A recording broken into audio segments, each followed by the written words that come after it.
Voy en estos momentos a hacer un enlace en vivo y en directo vía telefónica hasta México con la doctora Leticia Calderón Chelius, experta en migración, investigadora del Instituto Mora, como siempre hablando con nosotros sin censura todos los martes.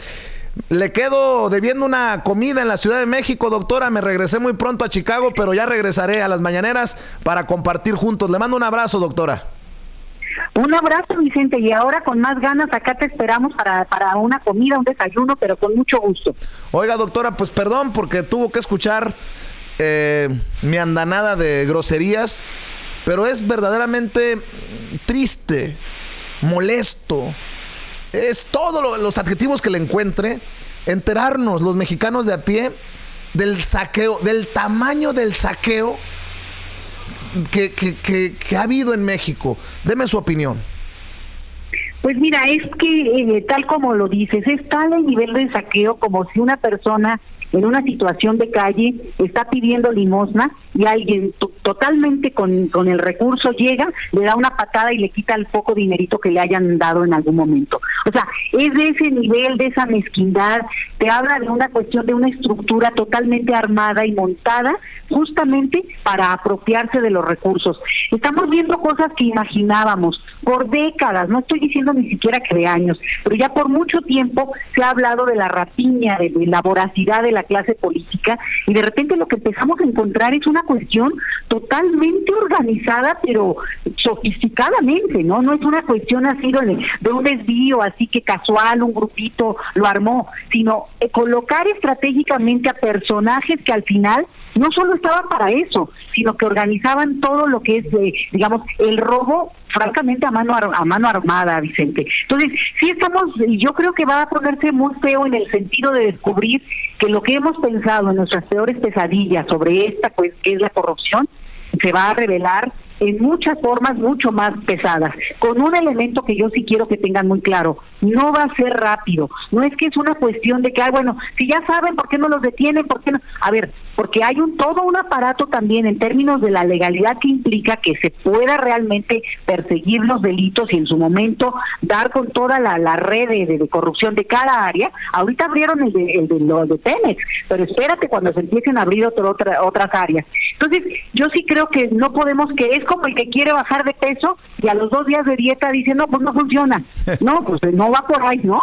Hay que tener calma y aguantar el ritmo, porque yo creo que eso nos va a llevar muchos años, pero digamos que por lo menos es empezar a tomar camino.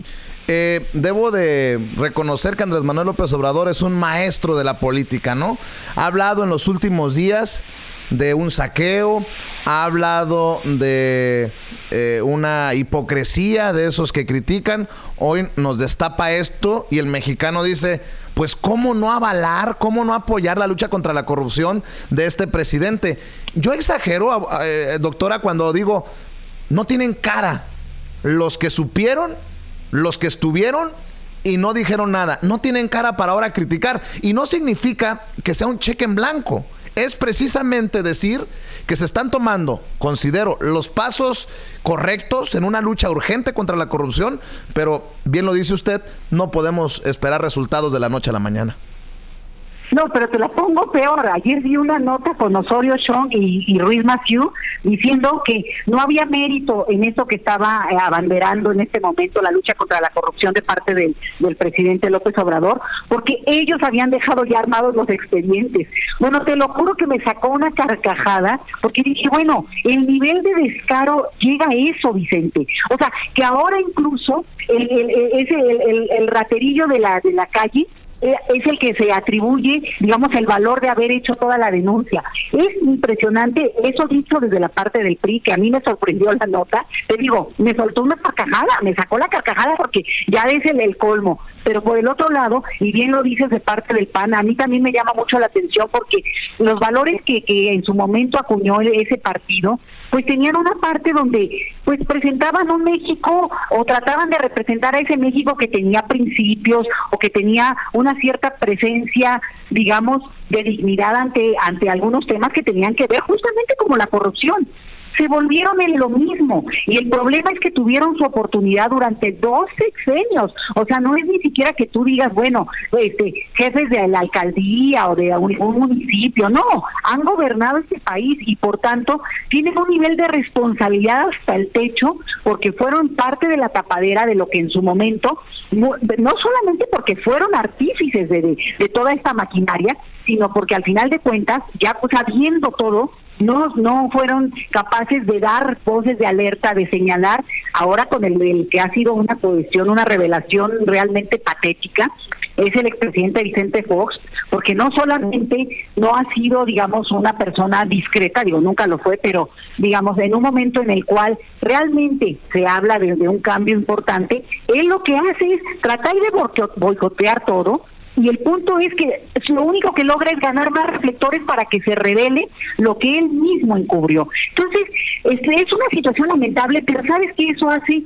Debilita mucho a la propia oposición, que tampoco creas que eso es bueno en este país.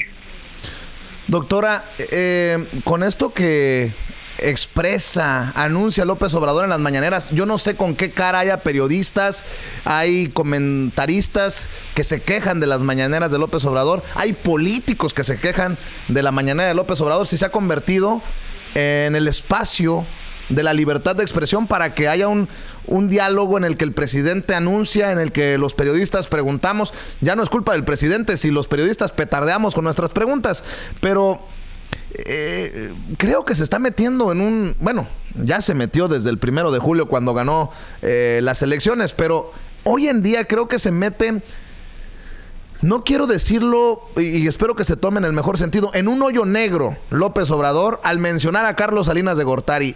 Y lo menciono porque este sí es el capo de capos. Menciona a Carlos Salinas de Gortari como tal vez no lo había mencionado antes. Y en este contexto de mostrar el saqueo del neoliberalismo, menciona y nos recuerda a los mexicanos sobre uno de los personajes más odiados en la historia moderna de México, aunque creo que Enrique Peña Nieto ya le anda ganando. Deme su opinión acerca de esto, porque creo que López Obrador se está tirando, por más que digan que hubo pacto para que lo dejen llegar y gobernar con el PRI, por más que me digan lo que me digan, se está tirando de cabeza. Ahora sí que contra la mafia del poder y contra los jefes de la mafia del poder. Pues mira, yo creo que nunca bajó su nivel de crítica respecto al presidente en su momento, Salinas de Gortari. Y también lo que es muy claro es que esa figura se mantuvo vigente en la política mexicana. Entonces, el hecho de que lo traiga a cuenta, de que no lo suelte incluso, pues es parte de reconocer que esto no es una cuestión de, haz de cuenta, su enemigo personal fuera Peña Nieto, ¿no? Pues porque no me caía bien, sino que hay una cuestión donde la crítica es a una cuestión más estructural en términos de que el propio sistema generó este nivel de corrupción y de inseguridad y de desigualdad. O sea, a mí esa es la parte que se me hace más interesante, Vicente, que no es el que era malo, ¿no? Y que se convirtió, el político que entró ahí de corrupto, no, sino que es cómo el sistema mismo genera y propicia eso. Entonces, en ese sentido, bueno, López Obrador lo atribuye al sistema neoliberal, que ahí sí el padre de todos los padres es Salinas de Gortari para efectos de lo que ocurrió en nuestro país. Entonces, a mí me parece que es consecuente en ese sentido, en esa lectura. Y te agrego algo de lo que me preguntabas al principio. Yo creo que ahí es donde los críticos de lo que está ocurriendo en México no acaban de entender.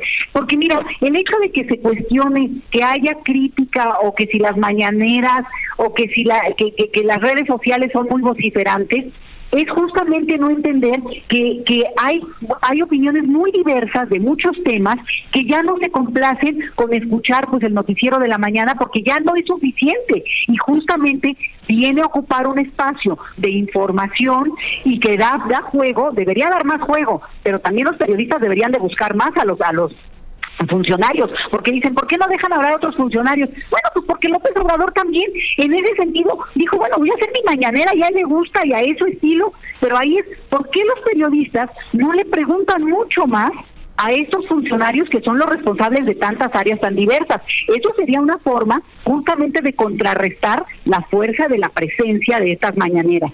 Y te decía yo que ¿por qué yo critico a los que cuestionan el hecho de que sean muy vociferantes las redes sociales, o que haya ahora alternativas que uno puede estar oyendo a Nacho Rodríguez, a Campechaneando, a Estadística Política, al Juquita, ¿no? También, que yo lo oigo mucho.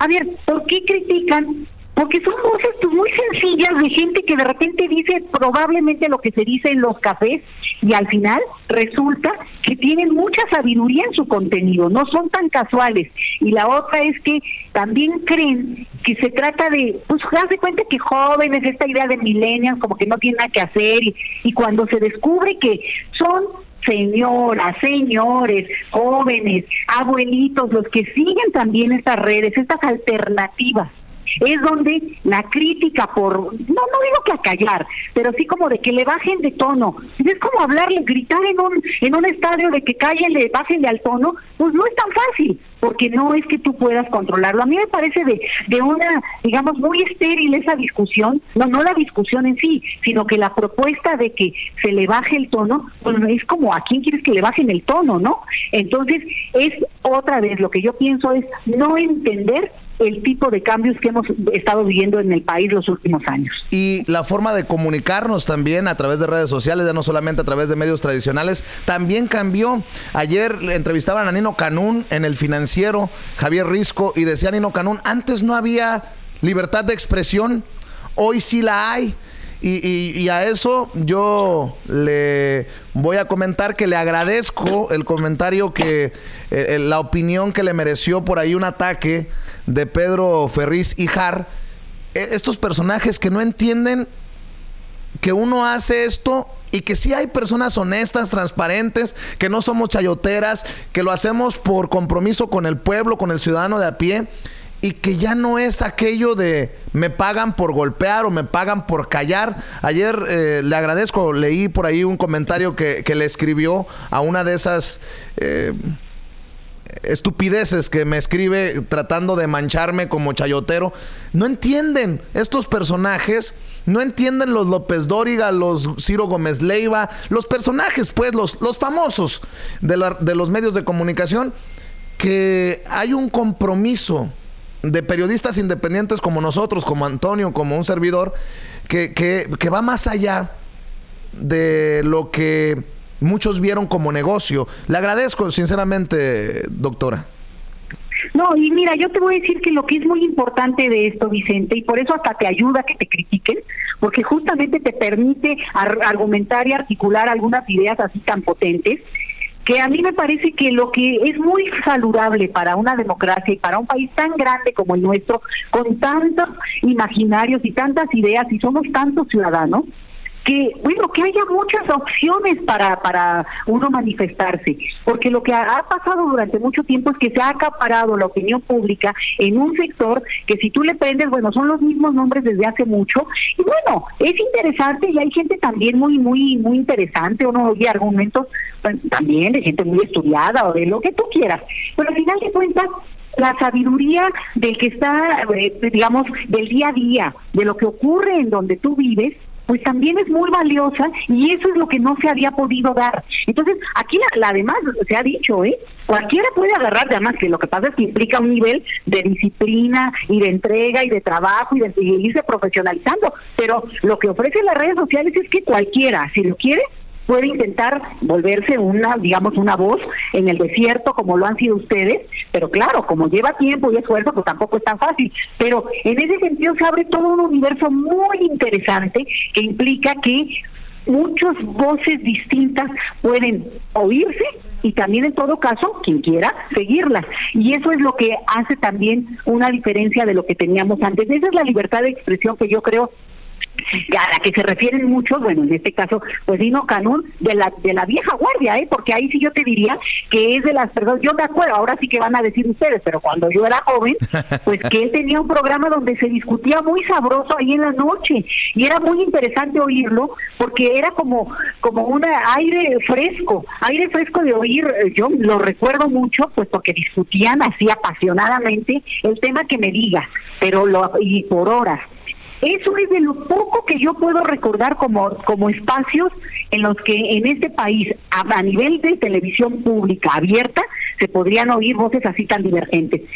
Por ahí me acuerdo también de Saldaña, que discutían también muy interesante de temas a veces muy culturales y todo, pero también con gran pasión y con mucha apertura. Entonces, claro, estos espacios se van quedando ahí en la memoria y eventualmente lo que se vuelve interesante es que ahora se replica por 100 o esperemos que por 1000, Vicente, porque no se trata de que una sola voz pueda aglutinar, ya no es posible, sino que haya muchas más voces. Y en ese sentido yo nada más te digo, que te ataquen y sobre todo cuando alguien te ataca de una manera tan virulenta y tan baja, pues más bien lo que pasa es que no tiene argumentos. Y cuando alguien no tiene argumentos, pues hasta te da la oportunidad de darle el knockout, ¿no? Entonces, en ese sentido, pues más bien, qué bueno que estén tan al pendiente de lo que tú dices y haces. Eso más bien hay que celebrarlo al revés. Así es. Oiga, doctora, y para cerrar, porque sé que siempre anda corriendo, siempre anda ocupada, llega otra caravana a México. Vamos al tema que a usted le apasiona, que ha estudiado y que tiene años ocupándola. Llega otra caravana a México en momentos en que la Secretaría de Relaciones Exteriores, al mando del canciller Marcelo Ebrard, dicen: no aceptamos esto del tercer país seguro, pero por derechos humanos, por respeto, por humanidad, vamos a recibir a esos centroamericanos expulsados por el gobierno de Donald Trump. Los vamos a recibir en las zonas fronterizas mientras se define su proceso de asilo político. El problema que yo veo es que detrás de este regreso de los centroamericanos a zonas fronterizas mexicanas, viene desde el sur otra caravana de miles de migrantes. Deme su perspectiva y ayúdeme a entender qué es lo que tendría que hacer el gobierno en una situación tan complicada. Perdón por ponerla contra las cuerdas, pero es que el gobierno necesita opiniones expertas como las de ustedes, doctora. No, y fíjate que están convocando, y eso sí te lo digo, yo creo que se va a tener que abrir aquí un debate muy, digo, si tú quieres, de gente que sabe, ha seguido los temas, en cada tema, ¿no?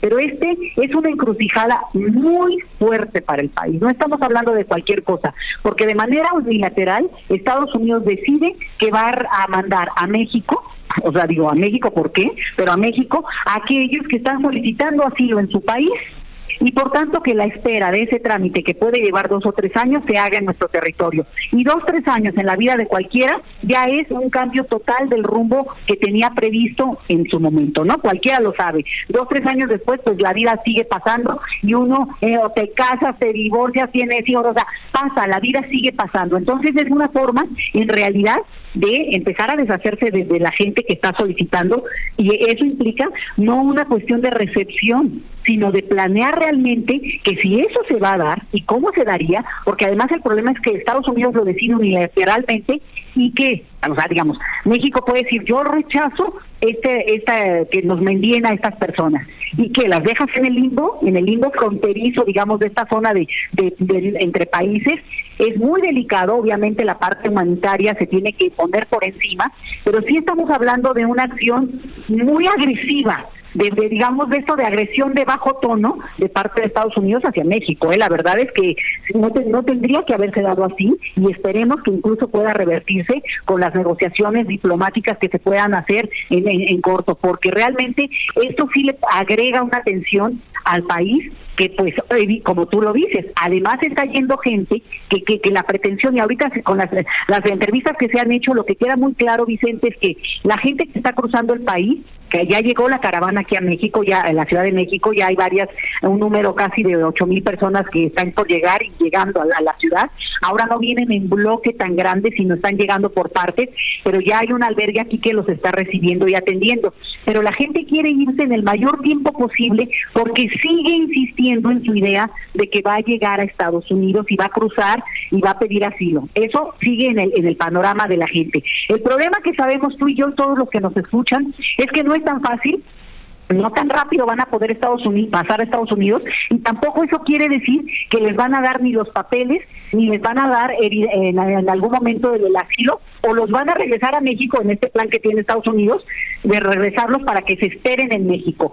Eso tiene unas implicaciones gravísimas, porque al final de cuentas, la gente, pues, a veces inocentemente o por falta de información, pues mantiene esta ruta, insiste en llegar a la frontera con Estados Unidos, y lo que ahí vamos a ver es una situación en la que todo el país, en este caso México, tiene que también voltear a ver las fronteras nuestras y empezar a verlas como la importancia y lo que significan hasta históricamente para nosotros, y apoyar, Vicente, porque no le puedes cargar la mano a una región donde, bueno, pues es que ahí llegaron, ¿no? Ahí se van a ir, porque la verdad, están cruzando por aquí, incluso en la Ciudad de México no hay la pretensión de quedarse, por lo menos de la mayoría, y en ese sentido, pues crea un menor tensión. Es un tema muy delicado, no se va a resolver de inmediato, no se va a resolver solo con decir que no se acepta un tercer país, porque de hecho no se acepta, y en el discurso se ha mantenido eso, pero en la práctica Estados Unidos sí nos está imponiendo una cuestión que no está planeada, no está acordada, y que en eso es muy agresivo en un sentido diplomático, ¿no? Para no subirle el tono tampoco. Y yo insistiría, y ahí sí a mis amigos, a gente que quiero tanto de la frontera, pues sí respetar que están pasando por una situación que siempre lo ha tenido la frontera, Vicente. La frontera siempre ha sido lugar de cruce, de paso, de tránsito, de recepción. Pero obviamente esto es un tono pues que no es lo natural a esa vida histórica fronteriza. Es delicado. Yo creo que de esto vamos a poder hablar muchísimo, porque además, llegando la caravana aquí a la Ciudad de México, después en el tránsito hacia el norte, aguas, porque todavía hay lugares como Jalisco, por ejemplo, donde no hay gasolina, o no la hay de una manera, digamos, como la tenemos ya ahorita en la Ciudad de México, y eso implica pues que los problemas se vuelven más grandes, porque tampoco hay la disposición que se puede tener si no puedes traer, digamos, víveres o lo que sea tan fácil como puede ocurrir cuando tienes ese recurso. Entonces, sí es una situación muy delicada, y nada más lo cierro con esto. Ayer hubo una manifestación muy importante en Honduras, de parte de la gente que es crítica al gobierno de Hernández, del presidente en turno, que algunos consideran que llegó de manera totalmente fraudulenta, con elecciones muy violentas, pero además también haciendo fraude electoral. Y en ese sentido, bueno, tenemos otro foco rojo en América Latina, pero que a nosotros nos impacta muchísimo, porque el 90% de quienes están cruzando hoy nuestro territorio, y desde hace un par de años, es de Honduras, y ese es el origen de su expulsión.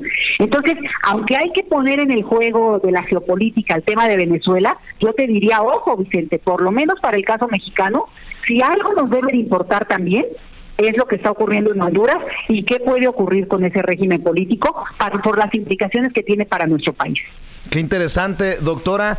Para la próxima semana le propongo que analicemos a ras de piso, para la gente de a pie, este debate entre primero los pobres mexicanos antes que los migrantes, o cómo entender en un país con tantos pobres, cómo ser solidario con los migrantes, y este tratar de digerir este fenómeno que es verdaderamente dramático en muchas ocasiones para los mexicanos y para los centroamericanos que cruzan por México. Le dejo esa propuesta para la próxima semana, y por lo pronto le mando un abrazo y nos debemos una comida, doctora.